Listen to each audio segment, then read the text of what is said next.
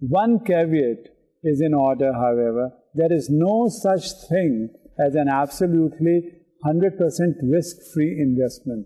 Even funds with excellent 10-year past performance records must include in their literature and prospectuses the following disclaimer.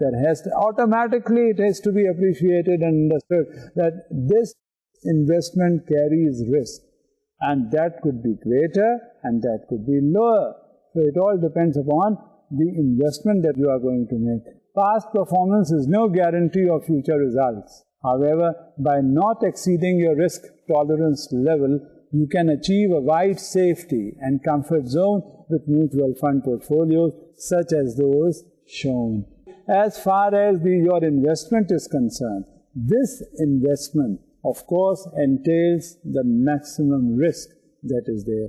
اب یہ maximum risk جہاں جہاں آئے گا اس کے حساب سے وہ رسک آپ کو سمجھنا چاہیے کہ کوئی بھی انویسٹمنٹ ایسا نہیں ہوتا جہاں آپ ایلیمنٹ آف رسک نہ ہو. یہ آپ کا خیال ہی نہیں ہونا چاہیے کہ جو ایلیمنٹ آف رسک اگر ہے تو اس میں ریٹرنز زیادہ ہوں گے. وہ اگر ریٹرنز ہیں تو ریٹرنز کے حساب سے وہ رسک ہوں گے. یہ اٹ از انڈرسٹوڈ. کوئی بھی انویسٹمنٹ آپ روزمرہ کی زندگی میں دیکھ لیجئے کہ جہاں آپ نکلے, جہاں ایلیمنٹ آف رسک زیادہ ہو گیا تو وہاں آپ کو کبھی دیکھیں گے آپ کو ونڈ فال گین بھی ہو جاتا ہے, مگر یہ بہت کم ہوتا ہے. ونڈ فال گین نہیں ہوتا ہے تو بڑا ہائی لیول آف رسک, یا تو آر یا تو پار. اگر ایک طرف آپ نے جو انویسٹمنٹ کر دیا تو that is the end of it. اگر ایک بار انویسٹمنٹ نہیں کیا اور آپ اس میں رسک کے انتظار میں بیٹھے رہ گئے تو بس ہو گیا. آپ نے ابھی دیکھا جو فنڈز آپ نے انویسٹ کیے اس میں آپ نے دیکھا کہ میجرمنٹ آف رسک کس طرح سے ہوتا ہے. آپ نے یہ بھی دیکھا کہ اس میں بیٹا کوایفیشنٹ کیا ہوتا ہے. آپ نے یہ بھی اندازہ کیا اس میں الفا کوایفیشنٹ کیا ہوتا ہے. آپ نے یہ بھی دیکھا کہ آر اسکوائر فیکٹر بھی کیا ہے.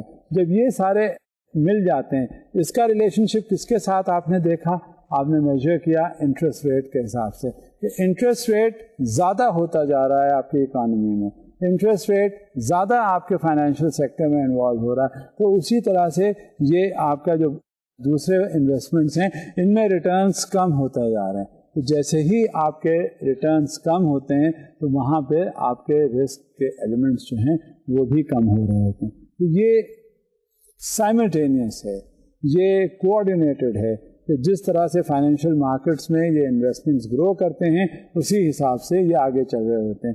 اب مختلف قسم کے فنڈز کی جہاں تک بات آتی ہے وہ چاہے وہ بیلنس فنڈ ہو چاہے وہ گروتھ فنڈ ہو, جب کبھی بھی ایسی چیز ہوتی ہے تو یہ بیلنس فنڈ جو ہے ریلیٹڈ ہوتا ہے. اب آپ کو کچھ پتہ چل رہا ہوگا کہ اگر یہ میوچول فنڈز میں آپ نے انویسٹمنٹ کیا اور آپ انویسٹمنٹ کرنا چاہیں تو وہ کس حساب سے انویسٹمنٹ کیا جا سکتا ہے, اور جب یہ انویسٹمنٹ ہو جاتا ہے تو اسی حساب سے آپ کنسسٹنسی بھی دیکھ لیتے ہیں. آپ نے بیٹا فیکٹر کے ساتھ بھی دیکھا کہ جس وقت کوئی بیٹا فیکٹر سے وہ بیٹا کوایفیشنٹ کے ساتھ ایسوسیٹڈ ہوتا ہے تو اس میں جو ریٹرنز ہیں اس کا پیس آف گروتھ کے ساتھ ایسوسیٹڈ ہے.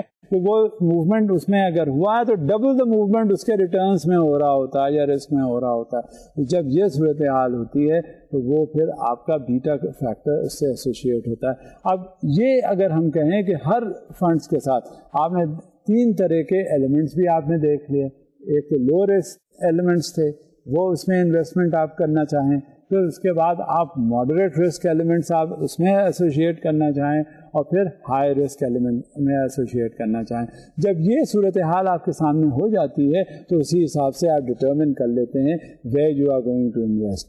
آج اب آپ کے سامنے آپ کو اندازہ ہو گیا ہوگا کہ کس طرح سے انویسٹمنٹ کرتے ہیں تو اس کے ریٹرنز کیا ہوتے ہیں. تو ہم یہ دیکھ لیتے ہیں ایک بار پھر اس کے بارے میں پڑھ کر اندازہ کر کے کہ سب سے پہلے ہم نے ذکر کیا بیلنس فنڈز کا. اب بیلنس فنڈز کیا ہوتے ہیں یہ آپ کو پتہ چل گیا. پھر growth funds, similarly index funds, sector funds. Sector funds تو آپ کامن نالج ہے کہ جیسے جیسے سیکٹر آپ دیکھتے گئے اس میں گروتھ ہوتی گئی. اکانومی کو آپ نے دیکھ لیا, کبھی کوئی اسٹیل سیکٹر ہوا, کبھی ایگریکلچر سیکٹر ہوا, کبھی کوئی انڈسٹری کا ایلیمنٹ جو ہے کوئی اور چیز اس میں ہو گئی سامنے. جب آپ کو یہ پتہ چل جاتا ہے تو آپ اسی حساب سے انویسٹمنٹ کر دیتے ہیں. بالکل اگر بینکنگ سیکٹر ہے تو اس میں آپ انویسٹمنٹ کرنا چاہیں تو یہ بھی آپ کو معلوم ہوتا ہے کہ ریٹرنز اس میں کیسے ہوتے ہیں. تو یہ اسی طرح سے سیکٹر فنڈز میں انویسٹمنٹ کی بات آتی ہے. پھر اسپیشل فنڈز بھی ہوتے ہیں. اسپیشل فنڈز اور سیکٹر فنڈز ریلیٹڈ ہیں. آپ کو پتہ چلتا جاتا ہے کہ یہ اسپیشل فنڈز ہیں اس پرٹیکولر سیکٹر میں, اگر کیے جا سکتے ہیں تو ٹھیک ہے. اسلامک فنڈز ایک all together concept Islamic funds کا بھی آ گیا. یہ پروجیکٹ جو ہے یہ بھی پتہ چل جاتا ہے کہ پروڈکٹ کیا ہے اور اس پروڈکٹ کے حساب سے آپ اس میں بھی انویسٹمنٹ کر سکتے ہیں. میں نے جیسے پہلے بھی ذکر کیا تھا لو لیول آف رسک کیا ہے, ماڈریٹ لیول آف رسک کیا ہے, ہائی لیول آف رسک کیا ہے, اس کے حساب سے کنسسٹنٹ ہے ریٹ آف ریٹرن بھی. اور وہ جب ریٹرن دیکھ لیے جاتے ہیں, پتہ کر لیا جاتا ہے, اس کے حساب سے مختلف قسم کی ایگزامپلس بھی آپ کے سامنے دی, اس میں آپ کو بتایا کہ کس طرح کے انویسٹمنٹ کس میں کرنے چاہیے اور کیا ریٹرنس ہوتا ہے. اور ایک جو سب سے بڑا فیکٹر ہوتا ہے کہ جب آپ کے سامنے لیول آف رسک آ جاتا ہے تو اس میں میجرمنٹ آف رسک کس طرح سے ہوتا ہے. اب ہم یہ کیسے ڈٹرمن کریں گے, کیسے ہم اندازہ کریں گے, پتہ کریں گے کہ وہ رسک کیسے ایسوشیٹ کیا جاتا ہے اور کیسے ان کو میجر کرتے ہیں. اس کے لیے 3 فیکٹرز ہیں. ایک تو الفا کوایفیشنٹ ہے, وہ ایٹ لینتھ بات ہوئی تھی. پھر بیٹا کوایفیشنٹ ہے, وہ پیس ڈٹرمن کرتا ہے ریکوری کی. Then it is the R square factor. Then comes the interest rate. Interest rate اس کے ساتھ ساتھ وہ ڈٹرمن کرتا جاتا ہے کہ اگر انٹرسٹ ریٹ زیادہ ہوتا ہے تو rate of return on the mutual funds وہ بھی آپ کو ڈکلائن کرتا جاتا ہے. یہ جب صورتحال سامنے آ جاتی ہے, اب آپ کو ایک میوچل فنڈس کے بارے میں ایک کانسیپٹ پتہ چل گیا. اب آپ جب گھر سے باہر نکلیں گے, آپ asset management funds, liquid management funds, Islamic funds, آپ کو جب یہ آپ بل بورڈ پہ پڑھیں گے تو آپ فوری طور پہ اندازہ کر لیں گے کہ یہ میکینزم ہوتا کیا ہے, اس میں انویسٹمنٹ کیسا ہوتا ہے, کیا جاتا ہے, پول اس میں کس طرح سے کرتے ہیں, پول آف فنڈس کیا ہوتا ہے, اس میں رسک میجرمنٹ ہم کس طرح کر رہے ہوتے ہیں. جب یہ ساری صورتحال آپ کے سامنے, you will get a very clear picture as far as your investment is concern.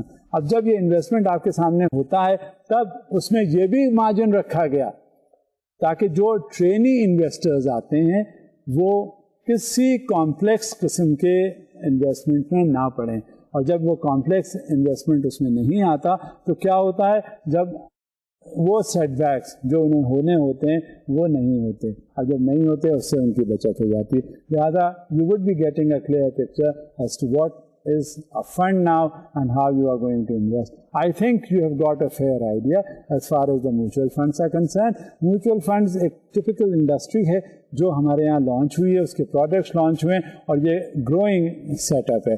اب یہیں رک جاتے ہیں, مزید ہم میوچل فنڈس کے بارے میں بات کریں گے آئندہ اپنے کلاس میں. اب اجازت دیجیے, خدا حافظ.